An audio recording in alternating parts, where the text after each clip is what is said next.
What's going on, everybody? C4 here, and welcome back to the series that you guys have been just hounding me about because I do it every year, and that is the 32-team 7-round mock draft series. I was trying to wait for free agency to die down and ultimately trying to wait to see if there's any clarity about the Cardinals quarterback situation. Are they going to trade Rosen? Are they going to draft Kyler Murray? I'll tell you right now, up until this morning, I had Kyler Murray at number 1, and then the more I thought about it, the more I'm like, it's going to be pretty ridiculous for this to happen. Let's go with like the somewhat safer route and have them not trade Rosen and just completely alter the franchise. But I mean, they could. The answers about Kyler Murray being their franchise quarterback that they have given through all the questions about are they going to trade him, it hasn't been great. I mean, it hasn't been like a resounding like shutting every single door and saying Rosen's our starter. It seems like they keep leaving, you know, maybe a smoke screen about is he there, is he not there. You hire Kliff Kingsbury, which means, you know, a guy that wasn't good enough for Texas Tech. I guess he's good enough for the NFL. Making a, you know, surprise moves like that, maybe they could, but we ultimately are not going to go down that path. We're not going to go down that rabbit hole, and we are going to start with pick 1 in the first round, with the Cardinals selecting Quinnen Williams, defensive end from Alabama. Like I just said, we're not going Kyler Murray route. I mean, there's a possibility if they do trade Rosen, hopefully, for the love of God, it's not to the Patriots, but they do trade Josh Rosen, they will most likely select Kyler Murray. Almost 100% they will. So we'll get that out of the way. I would have Kyler here if they did make that trade, but they have not. So what we do know is that Vance Joseph is their new DC, and he will be switching them to a 3-4. And when you look at their defensive personnel, not the greatest, really, for a 3-4. You have Corey Peters, who can play nose tackle. You got Chandler Jones from his time in New England, can play 3-4 outside linebacker. You got T-Sizzle, who's basically a one-year rental, but you know he can play outside linebacker and edge. But when you look at that front three, you have Corey Peters, then you got Robert Kimdichie, the first-round pick in 2016. That actually kind of started to come on a little bit last year, but that was as a 4-3 tackle. Now you're going to have to hope that he can make that transition to defensive end. So we'll put him at one of the spots, and that's like a question mark, but you absolutely don't have anyone else on the roster that can play defensive end. And I know a lot of people want them to get Nick Bosa, but Nick Bosa is not a 3-4 scheme fit. He could probably get the job done, but, you know, versus Quinnen Williams, who's absolutely a 3-4 defensive end. I think Quinnen Williams is a lot more versatile, a lot more valuable to a 3-4 team than Nick Bosa would be. And then we saw Quinnen Williams absolutely rip and destroy the combine. Came in really good 4-yard dash time, showed great explosiveness, looked really good throughout the drills. And when you watched him play last year, a lot of people are saying he could be the next Aaron Donald. I personally won't go that far because he only really has 1 year production. But if you have a chance of getting an Aaron Donald type, you have to do that at pick number 1. And really, this is a defense that kind of needs a shot in the arm to you know, start playing good again. I mean, last year was a down, like the last couple years, the Cardinals just have had, you know, an above average special team secondary. And then, you know, you got some, you know, good play from Chandler Jones, but like where else? They've struggled. But a guy like Quinnen Williams, pair that with T-Sizzle on a veteran deal, Hassan Riddick, Jordan Hicks, Pat Pete, Budda Baker, DJ Swearinger. I mean, this is going to be a team that should be competitive in the NFC West. And usually a team that's picking at number 1 shouldn't be competitive more often than not the impending season. So then moving from that into the second round at pick 33, I have them selecting Shackle Hyppolite, outside linebacker from Florida. I think with the 3-4 switch, you look at their current outside linebackers. You have Chandler Jones. Yep, that's fine. But then you got Terrell Suggs. That's a 1 year rental. He's like 37. He wasn't even on the field a whole lot for the Baltimore Ravens. Now, he was very productive. But you know what I'm saying? He's not T-Sizzle for 5 years ago where he's going to be playing every single down. He's getting out there in age. You should kind of view him more as a rotational outside linebacker, edge rusher. So you get a guy like Shackle Hyppolite, first-round talent, but it's going to slip because he had pretty bad interviews at the combine. Didn't have the greatest combine. Came in a little bit heavy, obviously, because weight was a bit of a concern.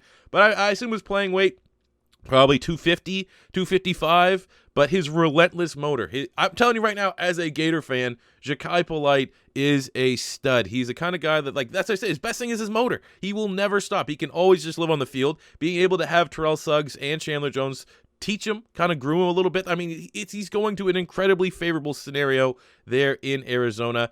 I mean, maybe you just look at the personnel there. Who else can play? Maybe Hassan Riddick. Hassan Riddick played a little bit of defensive end at Temple, and then he kind of came in as a linebacker. I mean, maybe you could look at him as well as being a rotational guy, but I think Shackle Hyppolite at pick 33, slipping out of the first round, that is a home run pick for a team that is switching to a 3-4 and doesn't necessarily have all the ideal personnel for that scheme switch. So give me Shackle Hyppolite as a rotational rookie and edge. Kind of look like maybe Harold Landry for the Titans last season. Going to the third round, pick 65, I'm selecting Paris Campbell, wide receiver from Oklahoma State. watch the combine, you probably know who Paris Campbell is. 6 feet tall, 205 pounds, and ran a 4.31. But he is a limited wide receiver in terms of his route running, his hands. You know, I kind of think Cordell Patterson. He's kind of like a smaller version of that.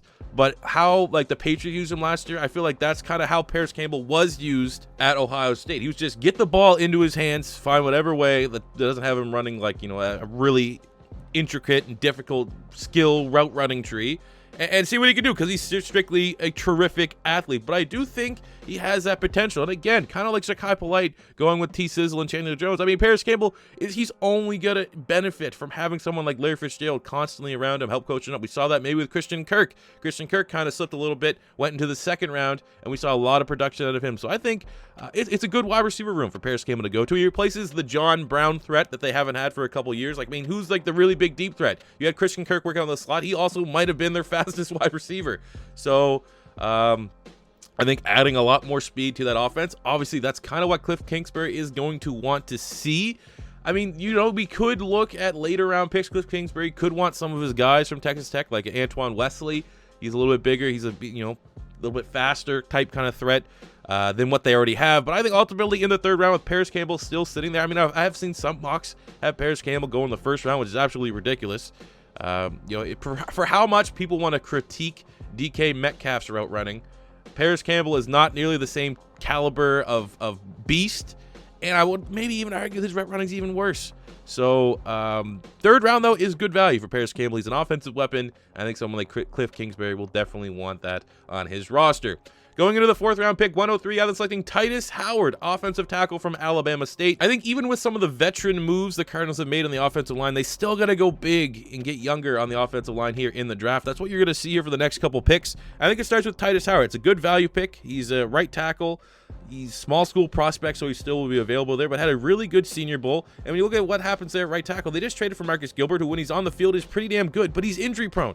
So either you get a guy like Titus Howard that can come in and compete for that if Marcus Gilbert's not healthy. I mean, he has the upside, I think, right now to maybe potentially start at right tackle. But if Gilbert is healthy, then you have a very good swing tackle on your hands in Titus Howard, and then he can develop behind Marcus Gilbert and DJ Humphries, who are pretty much your assumed starters at tackle.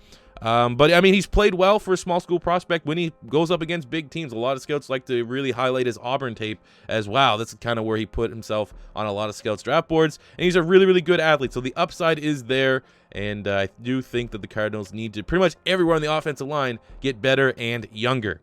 From that, going into the fifth round, pick 139, I was selecting Nate Davis, guard from Charlotte. Very powerful run blocker. Again, has a lot of upside, not from as small of a school as Alabama State, but still technically classified as a small school prospect. I don't think he'll be rushed to play. They got Justin Pugh.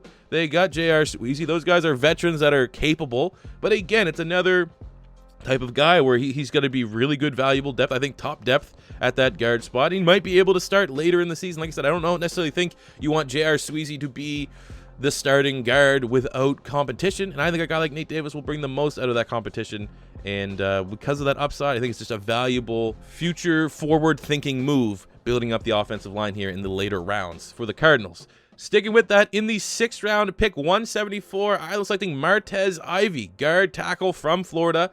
You already have 2 Florida Gators on the offensive line, which I like. Why not get 3? Martez Ivy has huge upside, and they got a brand new O-line coach, Sean Kugler, and I think we've seen with the development that we saw from some of the guys there in Denver, he can develop these guys. When you look at Martez Ivy, he played tackle at Florida, wasn't the best tackle, but when he switched into guard, showed some promise, some definite promise. He was, 5-star. He's like one of the highest recruited guards ever from high school. He has an 86-inch wingspan, which puts him in the 98th percentile of all players. So you have a lot to work with there. I think he could be a candidate maybe for practice squad, but he could maybe stick on there, compete with Max Garcia or Colby Cassette. They have a lot of guards on the roster right now looking at their depth chart. I think because of his upside, you might be able to shave off a couple of those guys, save some money, and go with a cheaper 6th-round contract in Martez Ivy. But with Ivy, Davis, and Howard, you're getting a lot of guys that the common word when you're describing them is high upside offensive lineman. I think that is really good value in the 4th, 5th, and 6th rounds. Then finishing out the 6th round at pick 179, I was selecting Trey Watson, inside linebacker from Maryland. He is a prototypical 3-4 inside linebacker, a very strong tackler. And I think when you look at their current inside linebacking depth behind Jordan Hicks, and I guess you could say maybe Hassan Riddick. I don't know. I don't really know how they're going to try to use Hassan Riddick. I still kind of feel like he might be more of an outside linebacker there.